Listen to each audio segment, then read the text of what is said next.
मित्रांनो, खनिज संपत्ती या टॉपिकवर वारंवार प्रश्न विचारला जातो आणि कोणत्या जिल्ह्यामध्ये आहे हाच प्रश्न तुम्हाला वारंवार दिसणार. बघा, मॅंगनीज जर बघितलं तर महाराष्ट्रामध्ये 40% आहे, म्हणजे 4 जिल्ह्यामध्ये आहे.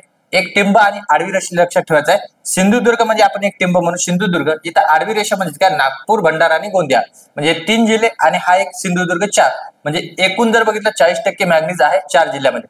बॉक्साईट लक्षात ठेवा, बॉक्स लक्षात ठेवायचा आहे. कोकण किनारपट्टी हे जर बघितलं, कोकण किनारपट्टी ठाणे, रायगड, रत्नागिरी आणि तुम्हाला दिसतो आपल्याला सिंधुदुर्ग, हे बॉक्साईट म्हणजे बॉक्स लक्षात ठेवायचा आहे 21% आहे.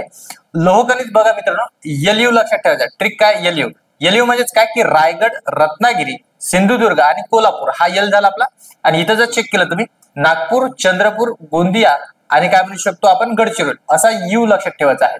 म्हणजेच काय की लोहखनिज महाराष्ट्रामध्ये 20% आहे. दगडी कोळसा लक्षात ठेवायचा, उलटा एल लक्षात ठेवा, 4% आहे दगडी कोळसा महाराष्ट्रामध्ये. उलटा एल म्हणजे काय नागपूर, चंद्रपूर आणि यवतमाळ, नागपूर, चंद्रपूर आणि यवतमाळ. आणि त्याच्यानंतर दिसत आहे चुनखडी. चुनखडी जर बघितलं महाराष्ट्रामध्ये 9% आहे. ट्रायंगल लक्षात ठेवू शकता तुम्ही. ट्रायंगल म्हणजे कोण कोण आहे, नागपूर लक्षात ठेवा, त्याच्यानंतर यवतमाळ आणि इथं काय असेल चंद्रपूर. नागपूर, यवतमाळ, चंद्रपूर ट्रायंगल लक्षात ठेवायचं. 9% चुनखडी महाराष्ट्रामध्ये आहे. शेवटी दिसतो आपल्याला डोलोमाइट. डोलोमाइट फक्त महाराष्ट्रामध्ये 1% आहे.